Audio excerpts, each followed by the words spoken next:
All right, well, thank you everybody for coming. My name's Amanda Moores. I'm a wildlife biologist. So tonight we're going to talk about Mexican spotted owls, and this is an endangered species that I've been doing a lot of surveys for.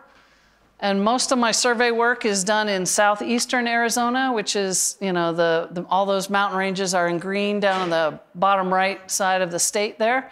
And that's mountain ranges like the Catalinas and the Chiricahuas and Mount Graham and Huachucas, you know, all those different mountain ranges down there. You guys are probably familiar with them. But anyway, that's where we do a lot of our work. And when I say we, I mean my husband in the back there, who does a lot of owl surveys with me, as well as another guy that works for me that lives in California. So you don't know him, but he's amazing.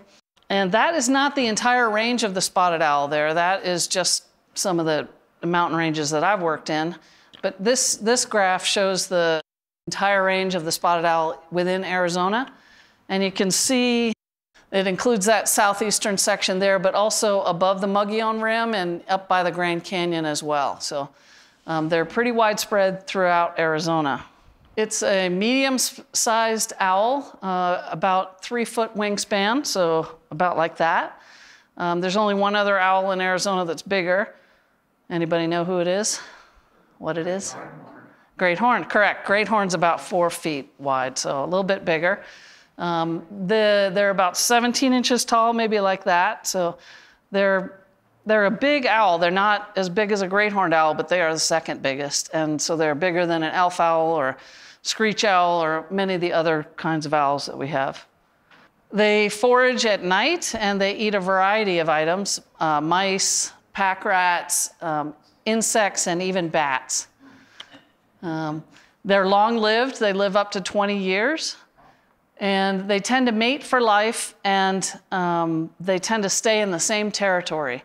And that's great for me because then over time I get to know the same pair because they're in the same place, and behaviorally they act the same. So some owls are skittish, some owls are extra calm, and some interact. And so you get to know them individually. And over a 20-year, you know, I've been doing this for 25 years. So, you know, I've gotten to see new pairs come in and age out at 20 years. So interesting for me. They don't breed every year, which is different than other birds. If you've noticed, like the hummingbirds in your yard or the sparrows or the warblers, they tend to nest every single year.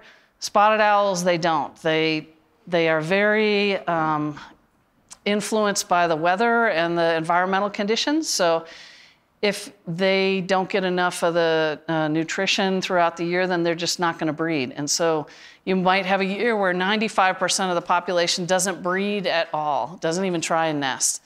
And then you have the following year might be 95% of the population, they all nest and they all have young and they do well.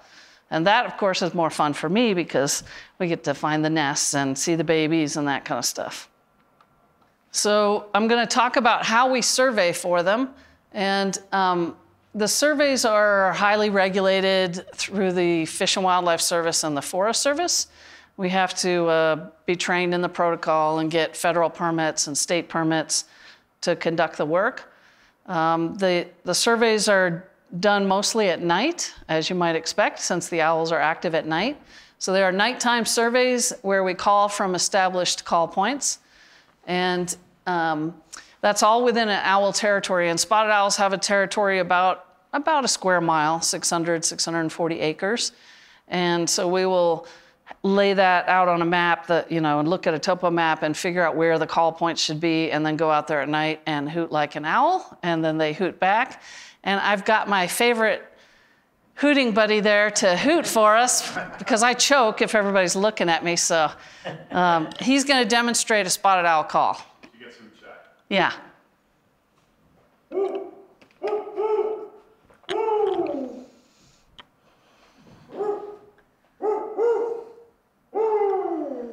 He's very good at it. And if anybody wants to learn how to do that, he's also very good at teaching people, which we're not going to take time now because we have a long presentation here. So, but he's very good at it. If you notice, there were 4 notes in that call, right?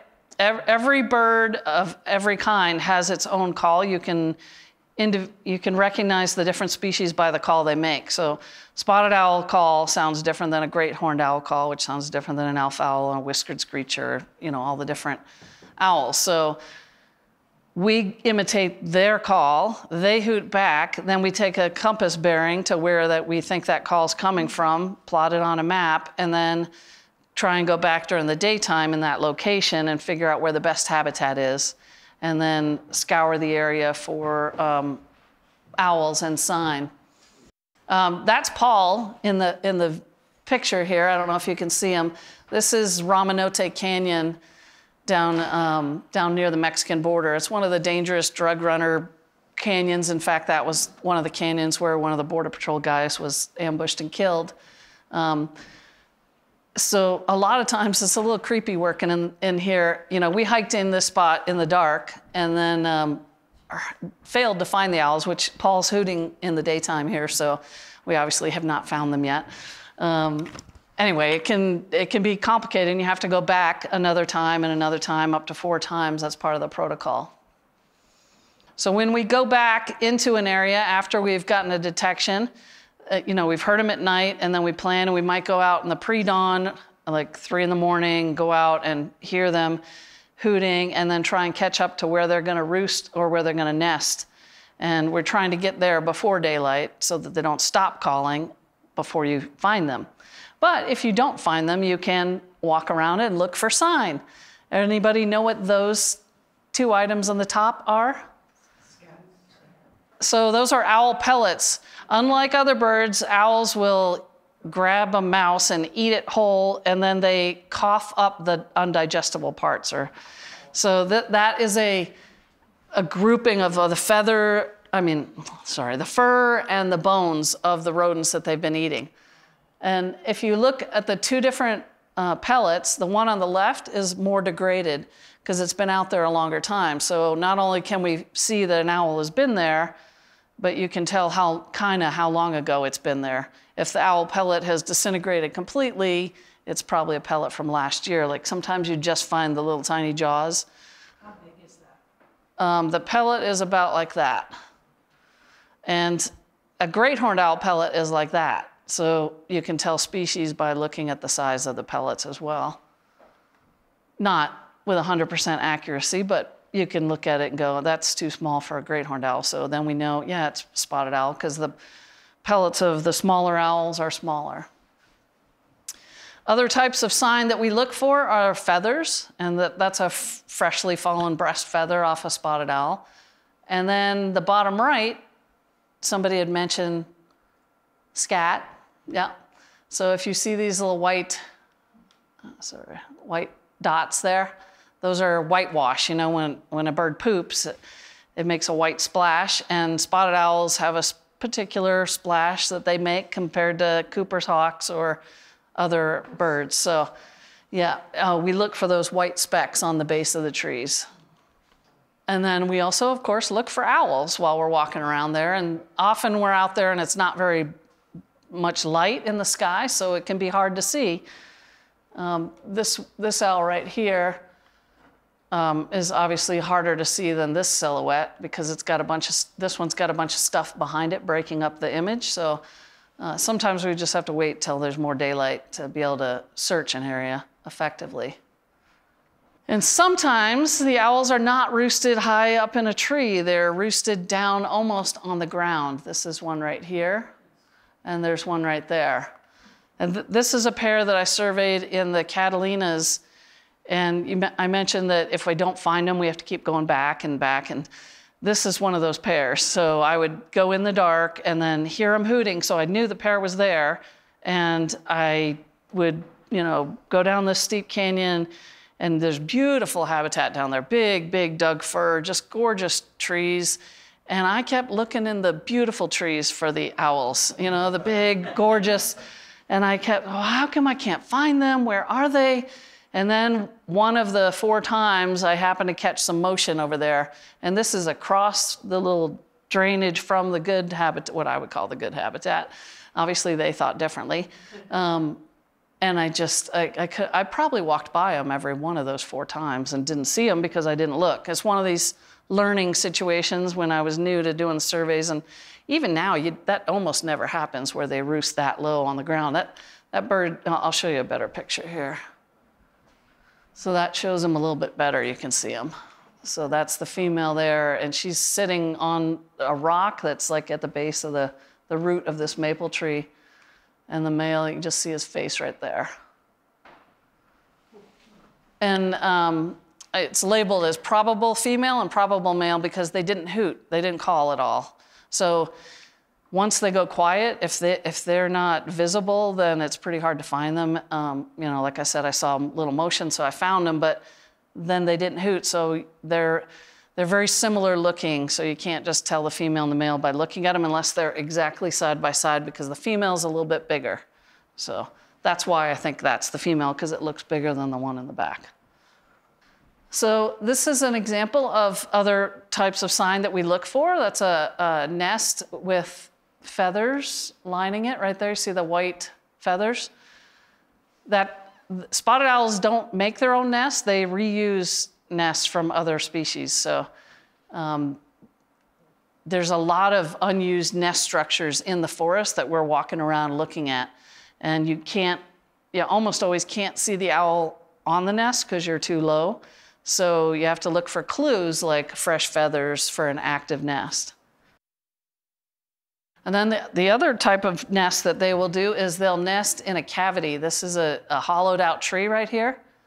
And the only way that we found that nest is by using a technique called mousing. And this is where we're packing in a little container live mice with us. And this was a backpack trip with Paul, my favorite technician, field tech. We backpacked in and didn't know anything about where this bird was nesting. But in the middle of the night, we heard some rustling. And we had the little container of mice away from the tent so that a bear wouldn't come try and get in the tent to get the mice. And we had it out there, and I heard some noise, so I opened the tent and looked, and the spotted owl sitting there right next to the container going, hey, how do I get in there? So we waited till morning and then gave him a mouse. And then, so you offer the male, you find the male on his roost. The female's inside that tree. There's no way you're going to find her. So we put out a live mouse in front of the male, and the male takes it and then flies up to the nest. Hopefully, sometimes they don't. Sometimes they take the mouse and just sit there with it. But fortunately, he went there, and then we were able to confirm the female, because once he drops in there to give her the mouse, she calls back, and they do a little interaction call, so then you can hear. The other thing that mousing is good for is that confirming young. On the right-hand side, that's the female. She's going to give that mouse to the little baby, the little fluffy baby there. So that young has just gotten out of the nest not too long ago. It's called a fledgling, and they're not very smart. This actually was a very bad place for him to be. It was a almost dead old juniper tree. It's not the same tree that's in that photo, and there was no shade, and they're very heat intolerant. And the poor mom was like, please come back over here. And they don't fly well, and they kind of end up where they end up, but they must have made a move at some point. Oh, and then the other thing that mousing is really good for is to have them expose their legs so that you can look for whether they're banded. Some of the research that people do on birds is capturing the birds and putting bands on them so you can see where they're moving to and how long they're staying in the same territory. That's how we know that owls stay in the same territory year after year. They've been banded, and you can confirm that, yes, it's the same individual. This female, she's displaying her legs very nicely because she's put her mouse down, and she's also doing a behavior called caching, and that's where they, as I recall, this pair didn't have young this particular year, and so if you're offering them a mouse and they don't have young and they've had a successful hunt like the night before, then they're just not hungry, but they have a hard time resisting the mouse anyway. So they grab it, kill it, and stash it on a branch. We call it caching. So she has placed it there, and it's kind of funny. Once they place it there, they do this funny little look at it to make sure it's not going to fall or move or anything. They do this funny little stare. Anyway, she's caching it there.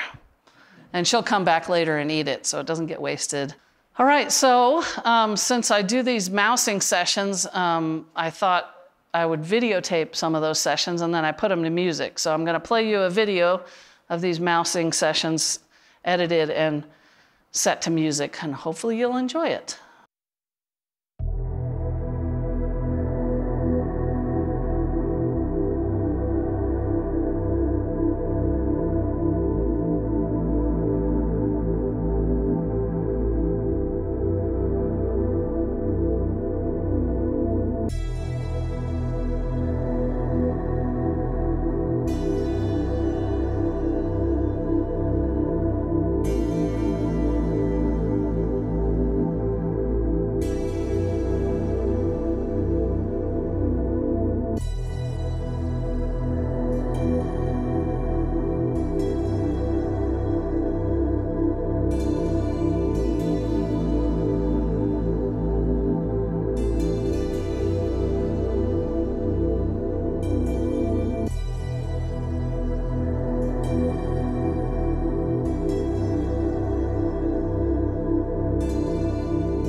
I thought I would talk about what is good spotted owl habitat.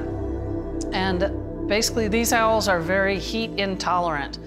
They have a hard time dissipating heat, and as you can imagine, that's a problem in Arizona. Unlike great horned owls that are more of a generalist species that can live almost anywhere, great horned owls can dissipate heat a lot better. So they can live in hotter environments and conditions than a spotted owl. But a spotted owl is going to nest in and be in the shadier, cooler kind of canyons than a great horned owl. Usually that means old, mature trees, firs, maples, gamble oak, cliffs, and caves. And I'll show you some examples. They also really do well with good vertical structure in the forest. And what I mean by that is there's multiple layers in the forest. So there's, a shrub and ground layer, and then there's little trees and bigger trees and overstory. And all these different layers give them perches to hunt from, and it provides good habitat for the rodents as well. A lot of dead down woody debris. This is an example of a forest with a lot of vertical structure. So you can see there's a lot of dead and down stuff. This is perfect Mexican spotted owl habitat.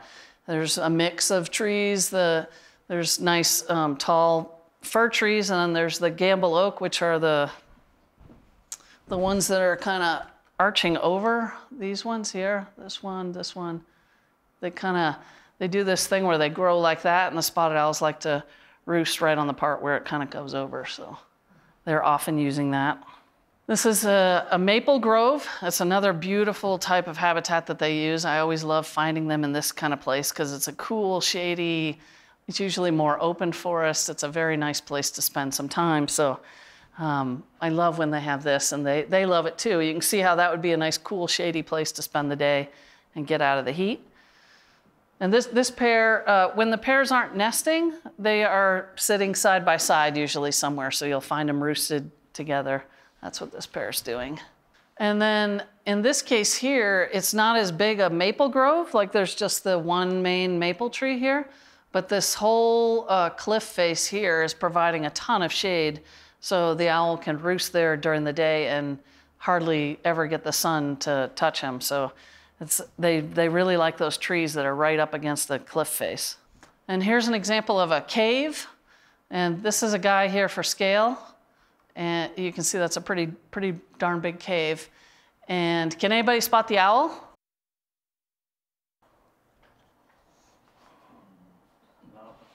Yeah, it's pretty impossible. It's right there. It's a cool cave, and it's a cool little plank of rock that comes out of that cliff face. I'll show you a better picture. You'll actually be able to see it. So there it is right there. And that's the little plank, and there's the owl. I don't know if you can see that, but that's the owl. And you can see they blend in pretty well.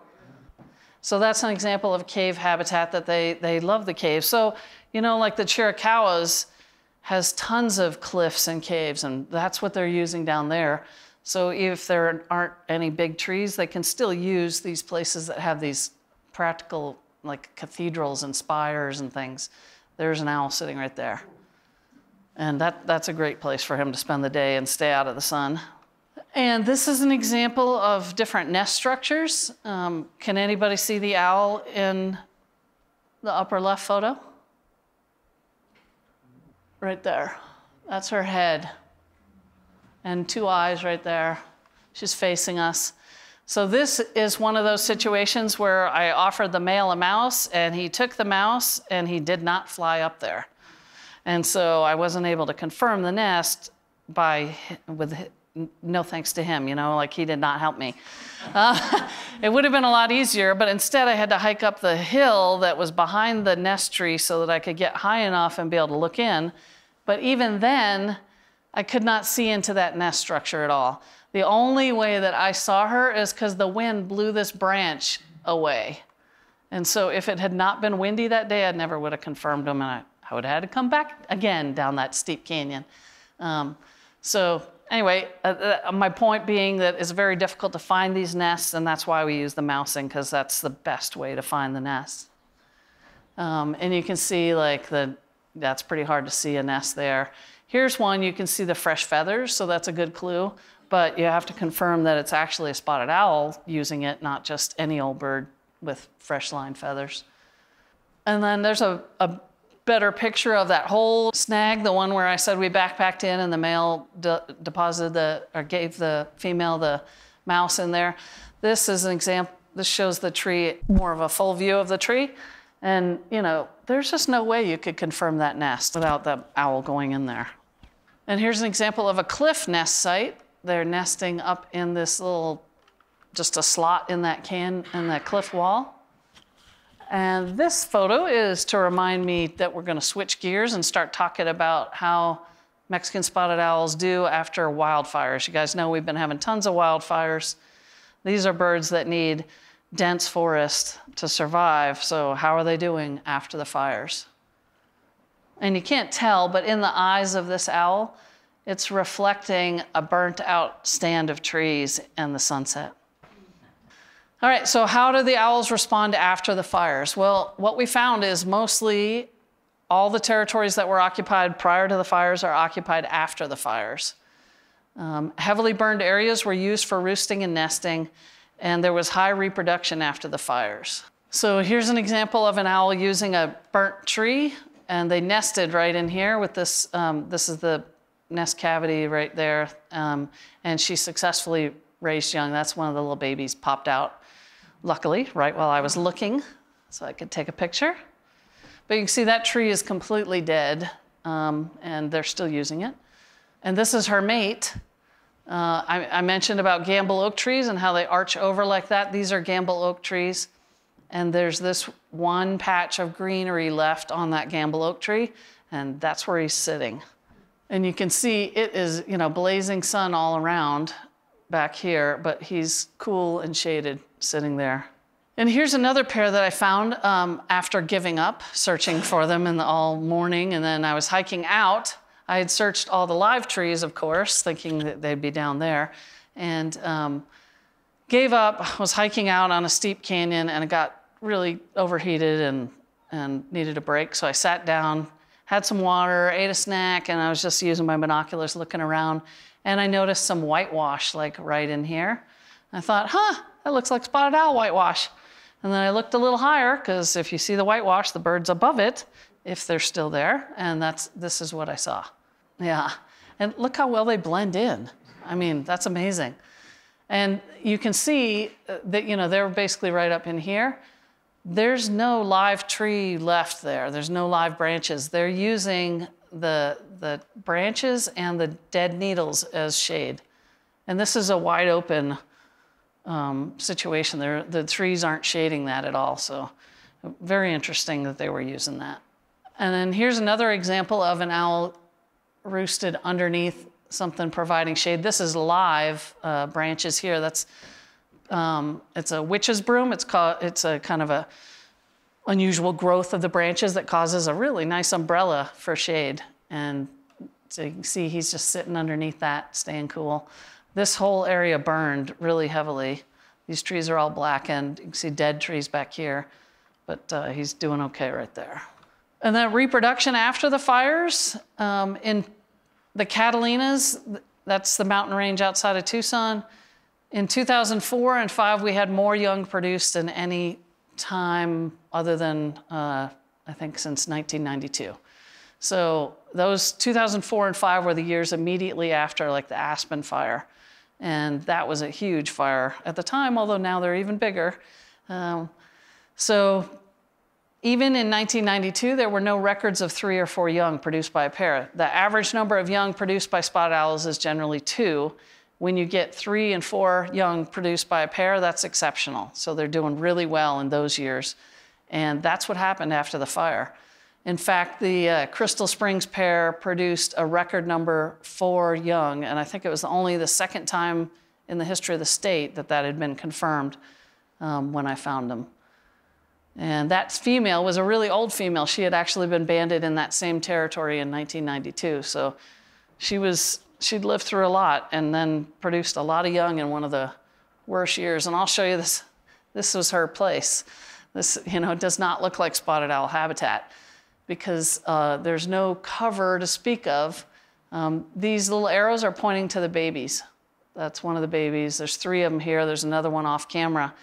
But off camera from these 2 photos, there's a nest area that has more trees in it. So if the fire burns really hot around the roost and the nest area, they can still use it because they can find a place to stay cool and they can have a nest site still. And then they can go out in this stuff, and then that's like a rodent boom place. All that green growth and seed production, the rodent population takes off, and then the owls are just, having an easy life catching rodents.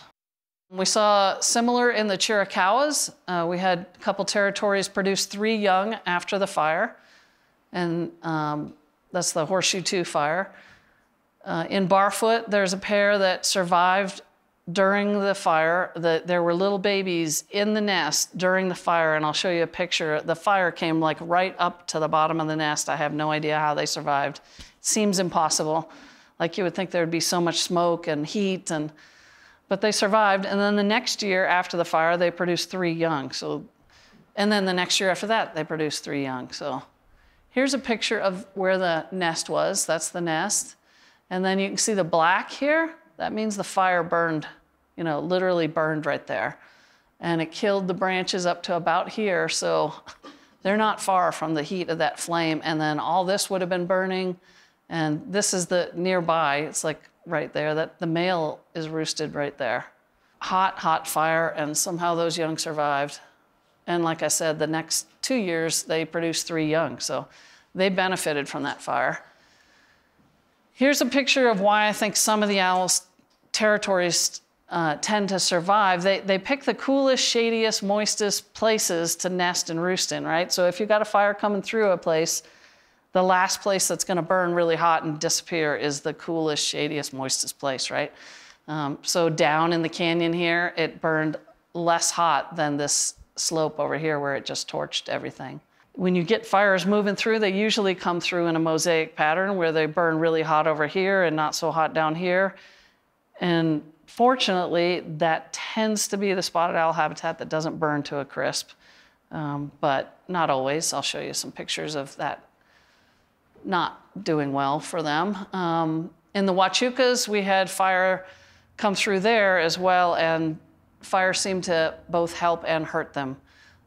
Two of the territories in Upper and Lower Ash Canyon were pretty much obliterated. I'll show you some pictures. However, other territories that burned benefited from that sort of flush of growth and then the rodent population, and then they produced 3 young afterwards. This is a picture of one of those Ash Canyon territories, the ones that no longer, you don't even have dead needles to provide a little bit of shade for them. So nothing going on there that they can use. They're not going to roost or nest there probably for another 150 years. That's never, it's going to be a long time before that could ever have a spotted owl pair live there. And in the same, this is a little lower, and it's the same situation. So sometimes a fire goes in and blows out everything in there, and then they can't use it. But when you get those mosaics, that mosaic pattern burning through there, then you get really good reproduction the following year. And this is, you also get, nest cavities being produced by trees that have been killed by the wildfire. So I talked to you about how we do surveys by voice, and we go out and hoot like the owl, and then there's another way we can do it, which is using automated sound recorders. There's 2 different sound recorders here. This one is the larger unit, and this one is programmable, meaning we can tell it what time of night to start listening. And so we program it to turn on around sunset and sunrise, the prime times for when the owls are hooting near their nest or their roost. So we want to know where they are when they're near their nest and roost, not just when they're out foraging in the middle of the night. Being programmable, it makes it so the batteries last longer. So this unit, these are the little external microphones, and those things can hear about as good as human ears. So we put them in places where we would think if we were standing there and we knew where the good habitat is and where we suspected the owl to be, this unit should be able to hear that owl if it hoots there. So. And then there's these other units that are cheaper, and they're not programmable. They're basically MP3 recorders, players that we've modified to take a big set of batteries. And then you leave those out there, and they record nonstop, but they only last 7 days. This other one will go about 30 days. And so that little unit was developed by a guy that worked at Walnut Canyon, is it a state park or Walnut Canyon National Park, I think, up by Flagstaff. And they wouldn't let him survey at night. So he had to come up with a way to survey for them in the day, and they're less likely to hoot during the day. So he created the idea of those little MP3 recorders, because of course they didn't want to give him very much money either. So he came up with a cheap way to get it done. And these little blue lines show where he placed some recorders, and the number in the yellow box is how many detections he got.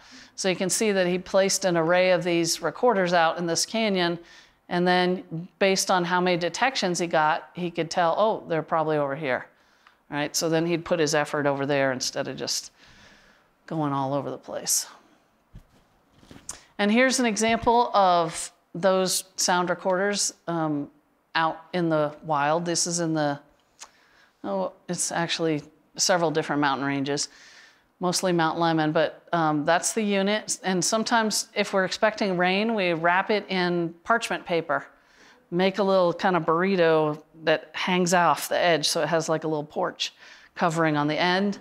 I don't know if you can see, yeah, so it has to be open on the end so it can still get the sound waves coming in.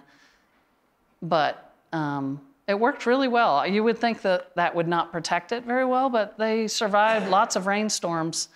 The only one that didn't survive was this one, because we set it on the side of a drainage and we happened to get a thunderstorm, and it was a post-fire area, and that, despite the fact that this was, like 10 feet from the drainage, like up from it, it still washed away completely.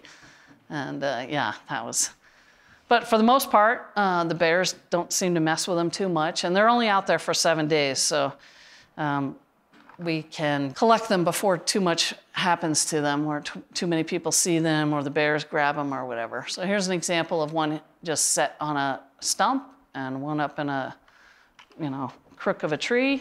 So the advantages of using these is you're not disturbing the owls by calling. So, our regular survey, we're going out and hooting, and that causes a territorial response in the owls, which means they hoot, they have to stop what they're doing. They're hunting maybe, or tending to young, or whatever they're doing. They're going to stop and come towards you and hoot and like be territorial and say, hey, get out of my territory. So the nice thing about those sound recorders is you're not doing a playback. You get natural calling, it's not defensive moving towards you, and you're less likely to attract predators like great horned owls. They can also be put out by people that don't have the certification to conduct the formal protocol.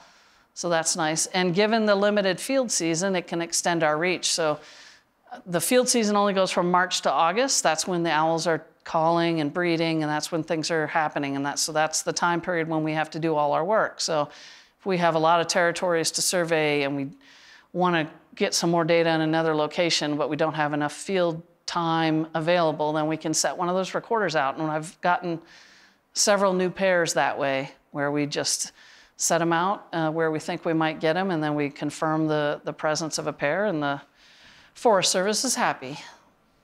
So the good thing about technology and those sound recorders is that I don't have to listen to every hour of those. Yes.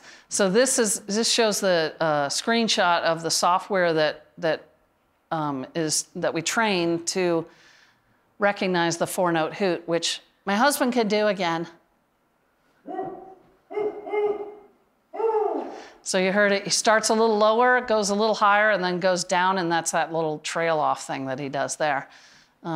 So that is the way the call looks in a spectrogram, and you train the computer to recognize that, and then you tell the computer to listen to all your files, and then it spits out a spreadsheet and says, you better review these, this might be a spotted owl.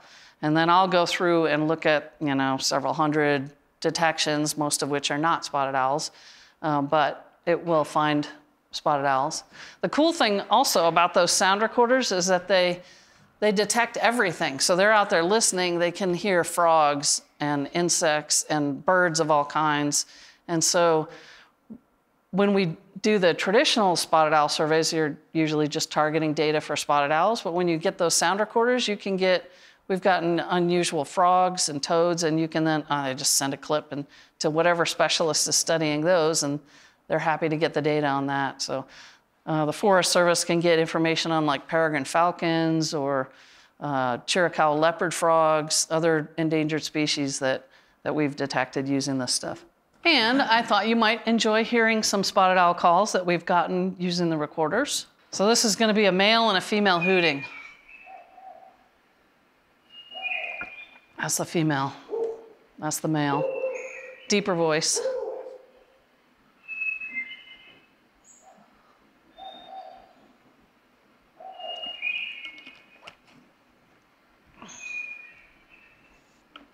Anybody know the other bird that's calling? Other than my husband? Thrush of some kind. Very good. Hermit thrush. Yep, hermit thrush. Another indication that you're in an amazing place. Hermit thrushes live in beautiful forests, so you often hear them singing when you're out doing spotted owl surveys. This one is what I call agitation hooting.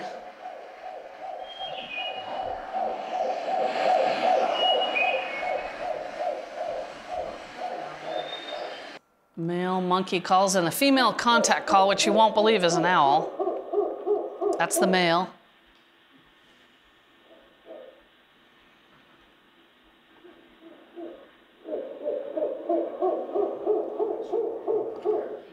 You can imagine we're in Costa Rica listening to monkeys.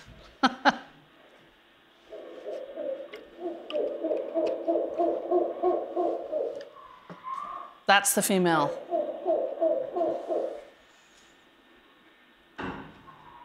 That one.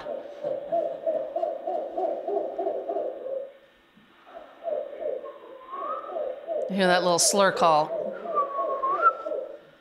That's their contact call. They'll both do it, but the female does it more often, and since we hear him hooting, we know that's her. This is from the cheaper sound recording. You can hear the quality is not as good, those little units. The bigger units have better sound. That's the female cat, cat, cat call too. Not at what you'd expect for an owl, right? Very different. That's more traditional owl there. All right, so I think you're really gonna like this video.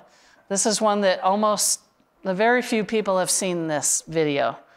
And it may be the only video ever of a pair of Mexican spotted owls taking a bath together.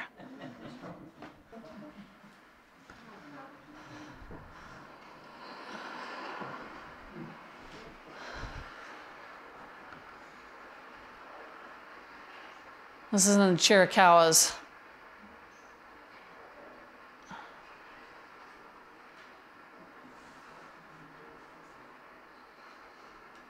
Female's on the left, and she's doing a better job bathing, I think.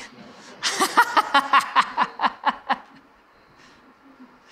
they know that you're there? Is that why they keep looking toward you? Yeah, actually, I didn't take it, but no, they're not looking at they're just looking to where he's gonna fly. They weren't actually looking at the right angle for now she is. Yeah, my field technician, Tony, he took that video. I'm so excited, he got it. It's so amazing.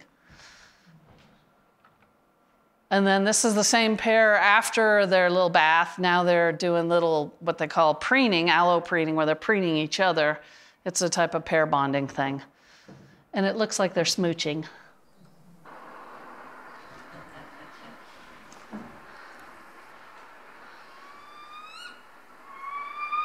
That's the contact call again. They're just kind of, not that she needs to know where he is, but they just say it.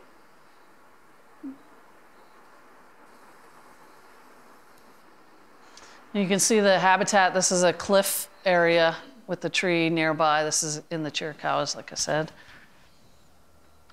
All right, so that brings us to the end.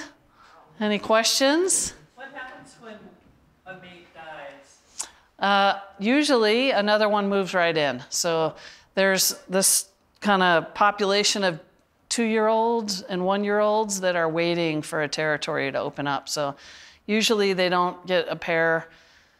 They don't technically become adults until they're 3 years old. So the 1 and 2-year-olds are kind of, we call them floaters. Sometimes you see them, I'll go out and I'll do a survey and you'll have a mated pair, and then I'll find an extra owl and you look at his tail feathers and you can tell it's a juvenile, you know, born from last year, and he's just hanging around. He doesn't have a place to go. And so yeah, they generally get filled in pretty quickly, so. And they don't chase the floaters off? No, I suspect that often the floaters are there young from prior years, so they know that, and they don't. If it's an adult bird, they would definitely, yeah. And often the floaters are silent. Like, we run into them because we are walking around and see them, but they're probably trying to stay very silent and not be seen by the other birds so that they don't get chased. What is done with your survey results? So the Forest Service use it to plan their timber sales or their highway improvements or their fire plans. So they use it to plan projects. So it's an endangered species. They're required to survey and protect them. So we have to know, are the territories occupied, are the pairs there? If they are there, it might influence when they can do construction on a highway like up the Catalinas. It may change how they burn and how they cut the forests, the timing of it, and the size trees and that kind of stuff. So yeah, they use it to plan management activities. Why is your season so short? That's just when the owls are active. That's their breeding season. Where are they elsewhere? Are they still in that same range? They can be in the same place or they can go a little bit lower. So some of their territories get really snowed in and they can move latitudinally, you know, so they're moving to a lower elevation. Most of them stay year round, but they're not breeding, and our point of our surveys is to confirm occupancy of a breeding pair or non-breeding during the breeding season, so yeah, and to confirm young. What got you interested in this species?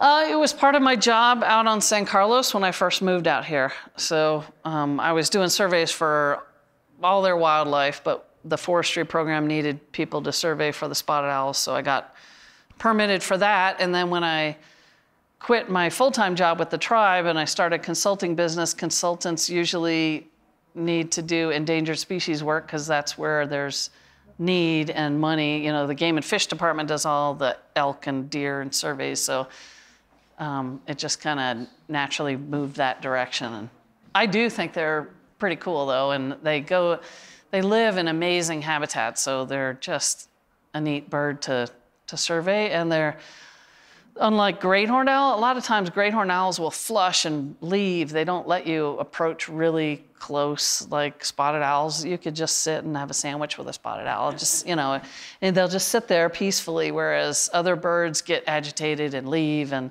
they're, I don't know, they're kind of neat to work with.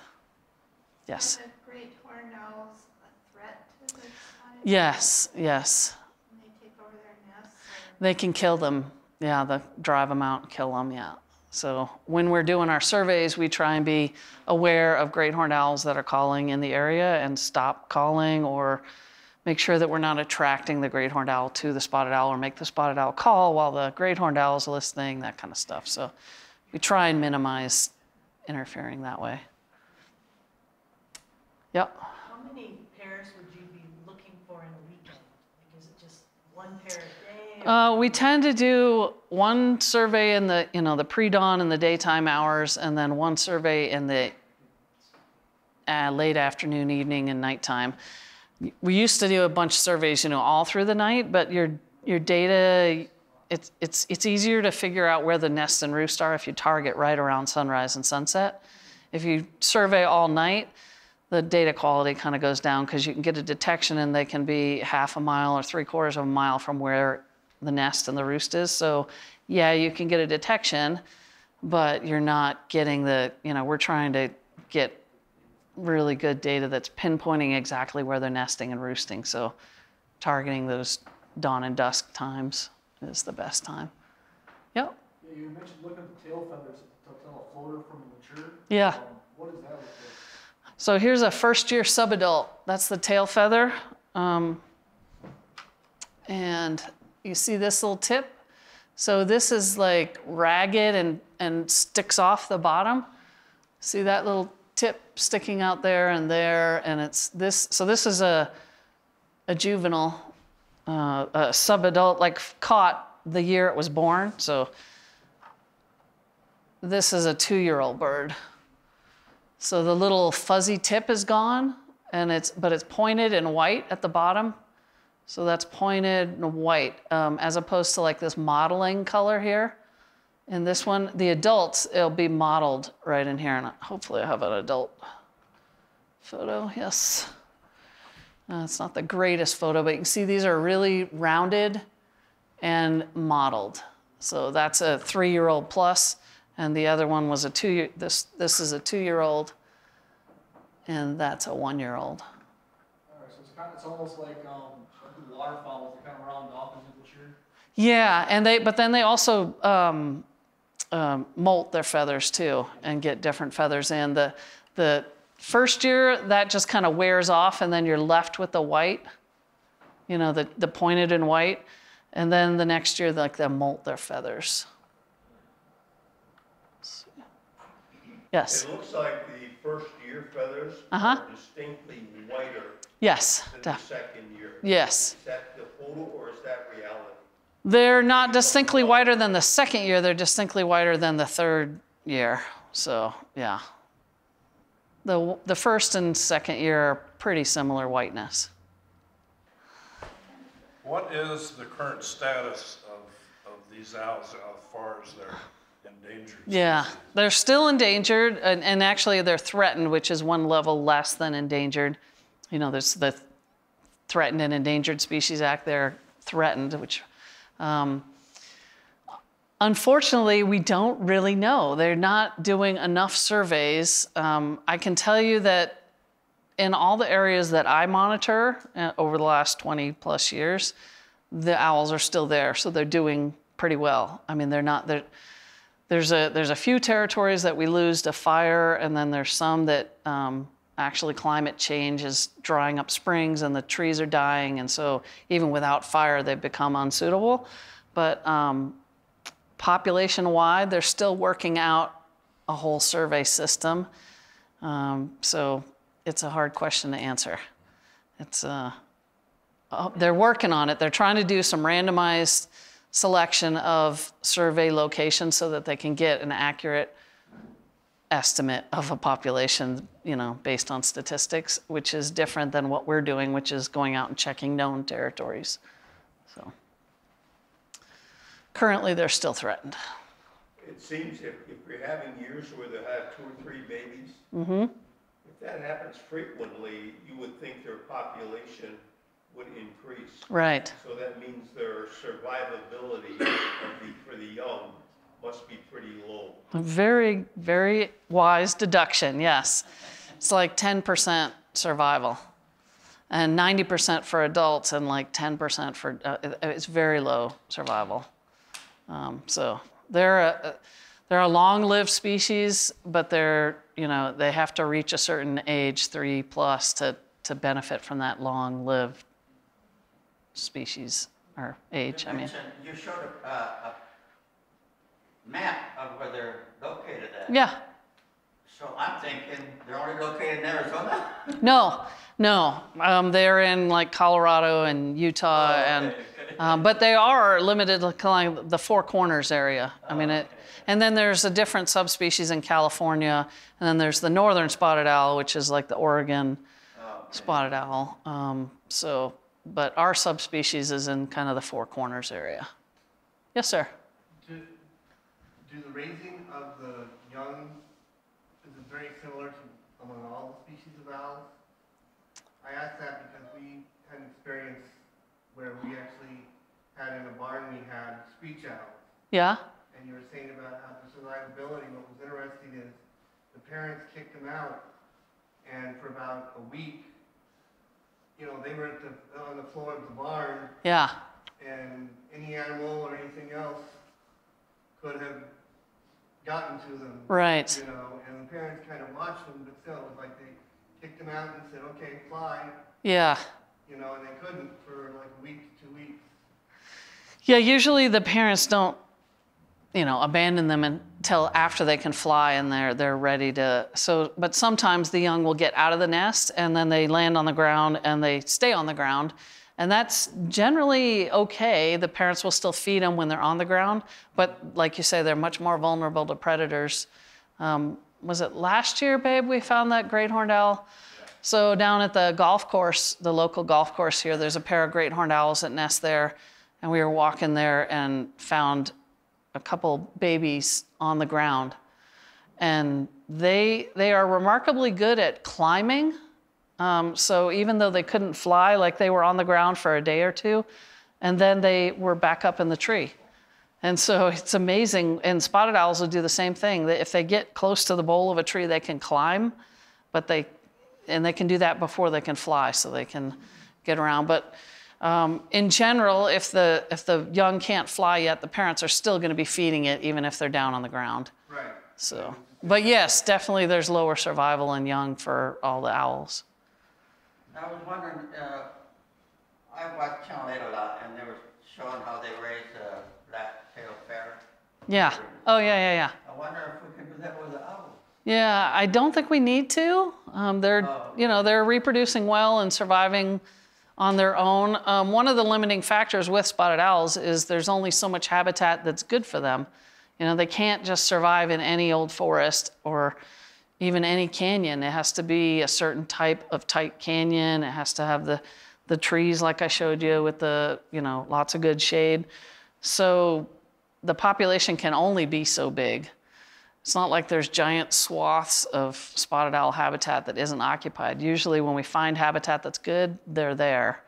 It's just a matter of the young surviving and the adults surviving and the habitat surviving so that we can maintain a good population. I'm kind of curious. Yeah. We live up Keltner Canyon, and every Yeah. night we walk the little dogs, and there's owls hooting all the time. Yeah. Every night. So one afternoon, we're sitting on the back deck, and you don't hear them coming in. This huge Yes. owl Yeah. came in, landed in this tree, Mm-hmm. and then he gets out of that tree, and it's green just like that, and you never hear him. Yes. Is that just in That's the a DA? very good question. So the owls have a special type of feather. They have like these barbels on their feather that locks the little veins of the feather in place so it doesn't separate and make noise like other. So they're just much tighter feathers. So they just can, and it like you say, it's unbelievable. They can soar like right over your head and you won't hear them. It's unbelievable because you know, when you hear a raven or a grackle or a dove or it's just so loud. And then when an owl comes through, you don't hear it. It is. The same thing. Yeah, hawks aren't nearly as quiet, but owls are super stealthy quiet, yeah. Do you ever have dead mice? Do they have to have live? They have to have live, yeah. They key in on movement, and I think they must have some built-in thing where they don't want to eat a dead mouse because it might be sick. I don't know, maybe that's something that built in. But when we're trapping them, we use a stuffed animal mouse. It's like I don't know why somebody has a stuffed animal. Cat toy? Yeah, cat toy maybe. And we've tied a string to it, and then we just pull it periodically so that it's moving. And then they react to the movement and they see, oh, okay. And then they'll go in and instead, you know, we're using that so that it'll come in and then get into like a mist net, or sometimes hand grab them even. Do you encounter any challenges with more of the Apache traditional beliefs about owls? Yeah, I mean, some of the guys that would do some of the work would go to medicine men to get blessed, prayed over, however you say it, before doing the work, before and after. And yeah, so most Apaches don't want anything to do with the owls, and most of the people doing the owl surveys tend to be non-tribal members, but there are several tribal members that have gone out and done surveys and gotten trained and are very good at it, but they respect the culture as well and get blessing from the medicine man to cover that. So, yes. So I'm curious, you do studies for the Forest Service. Yeah. Determine populations, if you will. Yeah. Threatened and endangered. Yeah. But the tribe seems to have not a good relationship with owls in their beliefs. Right. Is that a fair statement? They have a different relationship. I don't know if it's not good, but different, yeah. Why are they interested why were they interested in retaining your services? Yeah. To do an owl count? Yeah.